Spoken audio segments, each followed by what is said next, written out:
Question number 6 to 10 teaching aptitude related question for 27 June 2025 morning shift. ಈಗ question number 6 ಏನು ಕೇಳಿದ್ದಾರೆ ನೋಡಿ. 6 which of ಇದು question number 6. Okay, question number 6. So which of the following assessment types would require to carry out an activity or produce a product in order to demonstrate learning ಅಂತ ಹೇಳ್ತಾ ಇದ್ದಾರೆ. ಯಾವ ಅಸೆಸ್ಮೆಂಟಲ್ಲಿ ಒಬ್ಬ student ಏನಾದರೂ activity ಮುಖಾಂತರ ಅಥವಾ ಒಂದು ಪ್ರಾಡಕ್ಟನ್ನು ಪ್ರೊಡ್ಯೂಸ್ ಮಾಡಿ ಲರ್ನಿಂಗ್ ನಾನು ಕಲ್ತಿದ್ದೀನಿ ಅನ್ನುವಂಥದ್ದನ್ನು ವ್ಯಕ್ತಪಡಿಸುತ್ತಾನೆ ಅನ್ನುವಂಥದ್ದು ಪ್ರಶ್ನೆಯಲ್ಲಿ. ಓಕೆ, ಸೊ ಈಗ ನಾವು ಇದೆಲ್ಲ formative assessment, portfolio assessment, summative assessment, performance assessment ಅನ್ನೋದೇನಿದೆ ಇದನ್ನು ನಾವು ಅರ್ಥ ಮಾಡ್ಕೊಳ್ಳೋಣ. ಫಾರ್ಮೇಟಿವ್ ಅಸೆಸ್ಮೆಂಟ್ ಅಂದರೆ ಏನು? Ongoing formative. Okay, formative. Okay, ongoing or process step by step ನಡೀತಾನೇ ಇರುತ್ತೆ ಅದು. ಓಕೆ, ಸೊ ಇದನ್ನು ಫಾರ್ಮೇಟಿವ್ ಅಸೆಸ್ಮೆಂಟ್ ಅಂತೀವಿ. ಸಮೇಟಿವ್ ಅಸೆಸ್ಮೆಂಟ್ ಅಂದರೆ ಏನು? ಫೈನಲ್. Summative sum. ಈಗ ಹೆಂಗೆ ನೆನ್ಪಿಟ್ಕೊಳ್ಳೋದು ನೋಡಿ. ಸಮ್ ಅಂದರೆ ಏನು? ಸಮ್ ಅಂದರೆ ಟೋಟಲ್. ಕರೆಕ್ಟ್. ಸಮ್ ಅಂದರೆ ಮ್ಯಾಥಮೆಟಿಕ್ಸಲ್ಲಿ ಟೋಟಲ್. ಸಮೇಟಿವ್ ಅಸೆಸ್ಮೆಂಟ್ ಅಂದರೆ ಫೈನಲ್, ಟೋಟಲ್ ಆಗಿ ಒಂದು ಎಕ್ಸಾಮು ಅಥವಾ ಟೆಸ್ಟ್ ಏನು ನಾವು ಕೊಡ್ತೀವಿ ಅದರಲ್ಲಿ ಏನು ರಿಸಲ್ಟ್ಸ್ ಬರುತ್ತೆ ಅದು ಸಮೇಟಿವ್ ಅಸೆಸ್ಮೆಂಟ್ ಅಂತ ಹೇಳ್ಬೋದು. ಅದೇ ಈಗ ಕ್ಲಾಸ್ ರೂಮ್ಸಲ್ಲಿ ನಾವು ಆಗಾಗ ನೋಡಿ, ಇಲ್ಲಿ ಒಂದು ಸಿಚುಯೇಷನ್ ಕೊಟ್ಟು ನಾನು ನಿಮ್ಗೆ ಅರ್ಥ ಮಾಡಿಸ್ತೀನಿ. ಈಗ ನಮ್ಮ ಕ್ಲಾಸ್ ರೂಮ್ಸಲ್ಲಿ ನಾವು ಪಾಠ ಮಾಡ್ತಾ ಇರ್ತೀವಿ ಸ್ಟೂಡೆಂಟ್ಸ್ಗೆ. ಒಂದು ಫಸ್ಟ್ ಸೆಮಿಸ್ಟರ್ ಅಂತ ಒಂದು ಎಕ್ಸಾಮ್ ಬರುತ್ತೆ. ಕರೆಕ್ಟ್. ಈಗ ಸೆಮಿಸ್ಟರ್ ಎಕ್ಸಾಮ್ ಈ ಸೆಮಿಸ್ಟರ್ ಎಕ್ಸಾಮಲ್ಲಿ ಸ್ಟೂಡೆಂಟ್ಸ್ ಏನು ಕೂತ್ಕೊಂಡು ಬರುತ್ತೋ 80 ಮಾರ್ಕ್ಸ್ ಆರ್ 100 ಮಾರ್ಕ್ಸಿಗೆ ಅಟೆಂಡ್ ಮಾಡಿ ಇಷ್ಟು ಅಂತ ಸ್ಕೋರ್ ಮಾಡ್ಕೊಳ್ತಾರೆ. ಮೋರ್ ದೆನ್ 40% ಸ್ಕೋರ್ ಮಾಡ್ಕೊಳ್ತಾರೆ. ಆ್ಯಂಡ್ ಅವರು ಎಷ್ಟು ಪರ್ಸೆಂಟೇಜ್ ಸ್ಕೋರ್ ಮಾಡ್ಕೊಳ್ತಾರೆ, ultimately that is their result for that particular semester, which will be printed on the marks card. That is what we call it as summative. So ಈಗ ಈ summative ಆಗೋಕ್ಕಿಂತ ಮುಂಚೆ ನಾವು classroom semester start ಆದಾಗ, first semester ಅವ್ರು admission ತೊಗೊಂಡು first semester start ಆದಾಗ exam start ಆಗೋಕ್ಕಿಂತ ಸಮೇಟಿವ್ ಎಕ್ಸಾಮ್ ಸ್ಟಾರ್ಟ್ ಆಗೋಕ್ಕಿಂತ ಮುಂಚೆವರೆಗೂ ಇಲ್ಲಿ ಒಂದು ಪ್ರೋಸೆಸ್, ನಾವು ಟೆಸ್ಟ್ ಕೊಡ್ತೀವಿ, ಪ್ರೆಸೆಂಟೇಷನ್ಸ್ ಮಾಡಿಸ್ತೀವಿ, ಅದು ಇದು ಕೆಲಸಗಳನ್ನ ಮಾಡಿಸ್ತೀವಿ. ಕರೆಕ್ಟ್. ಅದನ್ನೇ ನಾವು ಫಾರ್ಮೇಟಿವ್ ಅಸೆಸ್ಮೆಂಟ್ ಅಂತ ಹೇಳುವಂಥದ್ದು. ಯಾಕೆ ಅಂದರೆ ನೋಡಿ, ಯಾವಾಗ ನಮಗೆ ಅರ್ಥ ಆಗುತ್ತೆ ಮಕ್ಕಳು ಕಲಿತಾ ಇದ್ದಾರೋ ಕಲಿತಾ ಇಲ್ವೋ ಅಂತ. So that is formative assessment. Okay, so ಈಗ ನಿಮಗೆ ಸಮೇಟಿವ್ ಅಸೆಸ್ಮೆಂಟು ಮತ್ತು ಫಾರ್ಮೇಟಿವ್ ಅಸೆಸ್ಮೆಂಟ್ ಗೊತ್ತಾಯಿತು. ನಾವು we need to understand what is portfolio assessment. ನೋಡಿ, ಪೋರ್ಟ್ಫೋಲಿಯೋ ಅಸೆಸ್ಮೆಂಟ್ ಅಂದರೆ ಏನು? ಒಬ್ಬ ವ್ಯಕ್ತಿ, ಒಬ್ಬ ಸ್ಟೂಡೆಂಟು, ಅವನು over a period of time, like 3 years ಡಿಗ್ರಿನಲ್ಲಿ ಅಂತ ಅಂದ್ಕೊಳ್ಳೋಣ. ಒಬ್ಬ ಸ್ಟೂಡೆಂಟು 3 ಇಯರ್ಸ್ ಡಿಗ್ರಿನಲ್ಲಿ ಏನೇನು ಕೆಲಸಗಳನ್ನ ಮಾಡಿದ್ದಾನೆ, ಏನೇನು ಕಲ್ತಿದ್ದಾನೆ. ಫಾರ್ ಎಕ್ಸಾಂಪಲ್, ಅವ್ನು ಹೇಳ್ಬೋದು, ನಾನು ಇಂಟರ್ನ್ಶಿಪ್ ಮಾಡಿದೆ 6 ಮಂತ್ಸ್. ಓಕೆ, ಆರ್ಟಿಕಲ್ಶಿಪ್ ಮಾಡಿದೆ something for 1 year.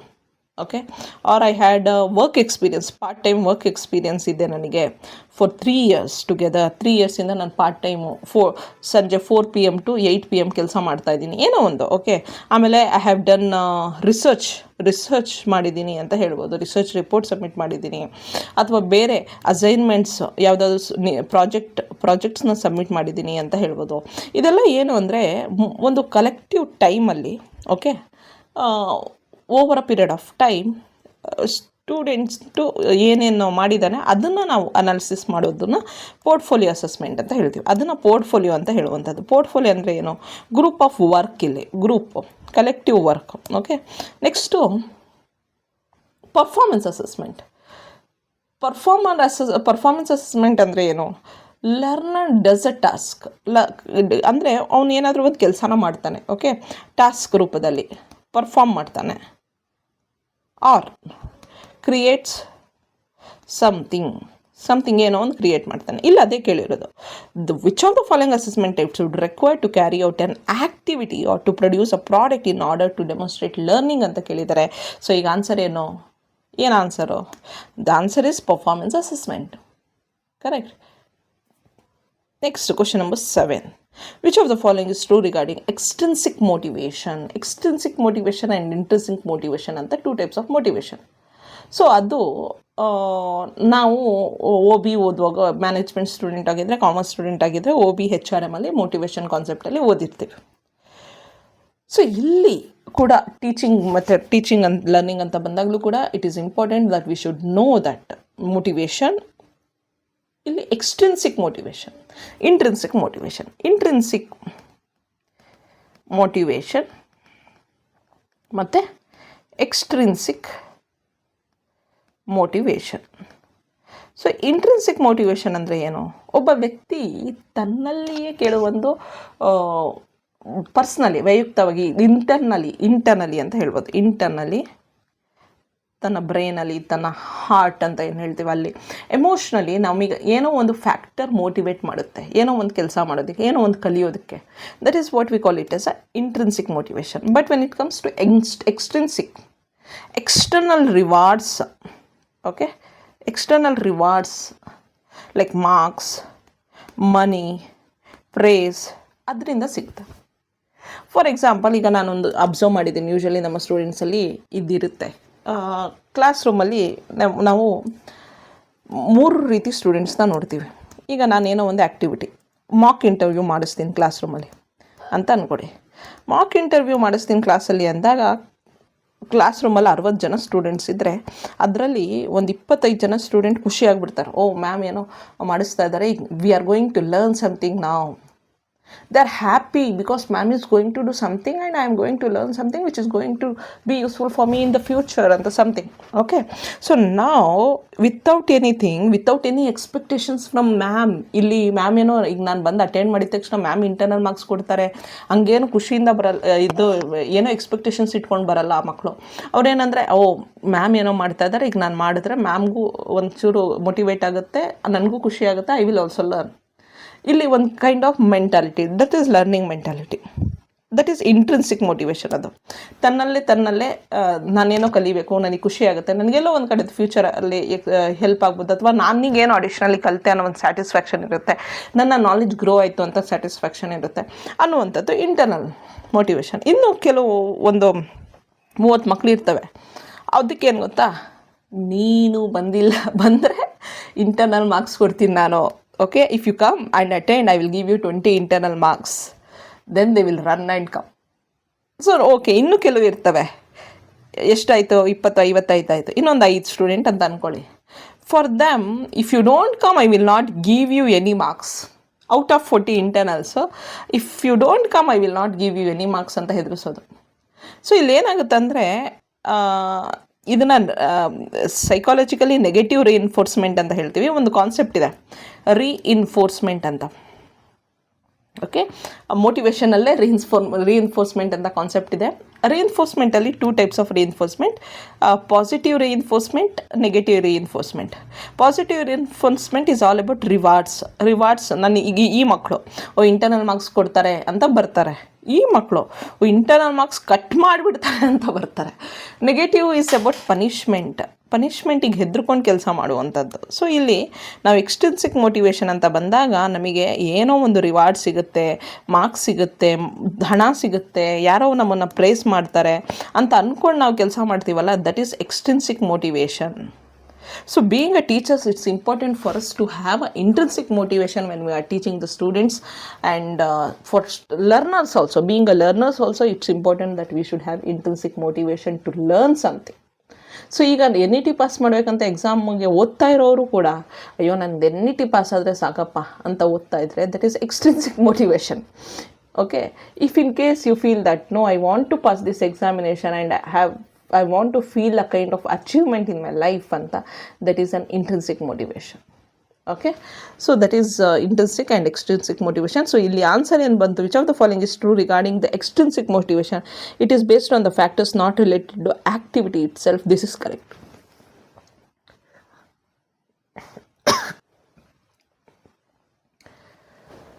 Next, in the light of cognitive domain, arrange the following classroom questions A to E in the correct ascending order. So ಇಲ್ಲಿ ಕಾಗ್ನೇಟಿವ್ ಡೊಮೈನ್ ಬಗ್ಗೆ A to E ಕೊಟ್ಟಿದ್ದಾರೆ. Okay, ಏನಿದು cognitive domain? ನೀವು ಇಲ್ಲಿ observe ಮಾಡಿದ್ರೆ understanding, evaluating, analysing, applying, remembering, ಏನಿದು?